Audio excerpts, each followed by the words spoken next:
Trump पता नहीं कौन सी दुश्मनी भारत के साथ निकाल रहा है। पहले इसने बात करी 26% टैरिफ की।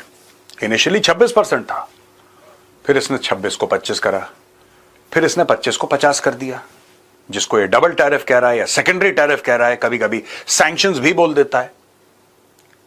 ये दूसरा वार था। तीसरा वार H1B वीजा, और अब आया है चौथा वार, जहां पे बोला है कि 100% टैरिफ लगाएगा ये फार्मास्यूटिकल्स के ऊपर, यानी कि दवाइयां जो हैं उनके ऊपर। और इसने लगा दिया, कोई वार्निंग नहीं, कुछ नहीं, कोई बातचीत नहीं कि भाई ठीक है हम डिस्कस करना ना, डाला ट्रूथ सोशल पे, ठोक दिया 100% टैरिफ। अब इससे होगा क्या? भारत को क्या नुकसान होगा, अमेरिका को क्या नुकसान होगा, कौन कौन से देश इसका फायदा उठा रहे हैं, आज का वीडियो इसी फायदे के नाम। दोस्तों, इसके पहले कि मैं ये पूरी बात समझाऊं, जरूरी है कि आप कुछ डेटा समझें।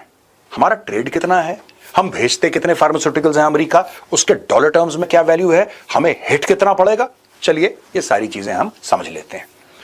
12.72 अरब डॉलर 2024 में भारत ने अमेरिका को बेचे।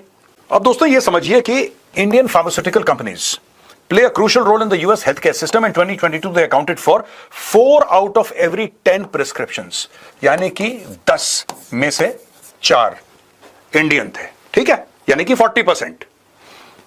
In the US, according to reports, medicines from Indian firms saved the US healthcare system USD 219 billion, 219 Arab dollar US healthcare के सिस्टम के बचाए भारतीय दवाइयों ने बचाए इतने पैसे इन 2022 alone, and USD 1.3 trillion between 2013 and 2022, यानी कि 9 सालों में 1.3 खरब, अरब नहीं खरब, ट्रिलियन डॉलर्स सेव करे। आप समझ रहे हैं क्या स्केल है? इंडियन जो जेनेरिक ड्रग्स हैं, जो मेडिसिन हैं, जो हम लोग एक्सपोर्ट करते हैं, तो आज से 3 साल पहले भारतीय मेडिसिन क्योंकि इतनी सस्ती हैं और इतना सेफ, सिक्योर और रेगुलर सप्लाई है, अमेरिका के बचे 219 अरब डॉलर।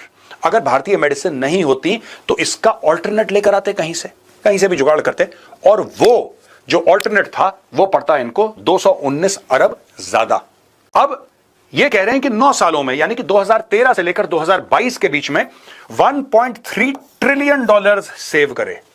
अब ट्रंप को क्या हो रहा है कि ट्रंप कह रहा है कि नहीं साहब, और यहां पे सीधी बात है कि आप यहां पे बनाओगे। ये आत्मनिर्भर अमेरिका की बात कर रहा है, जो कि गलत बात नहीं है। लेकिन दोस्तों, जब हम आत्मनिर्भर की बात करते हैं, ठीक है, अचानक तो ये नहीं कहते ना कि आत्मनिर्भर इसका मतलब कल से ये हो जाएगा। ये कल से नहीं हो सकता है, ये नहीं हो सकता है जो ट्रंप चाह रहा है।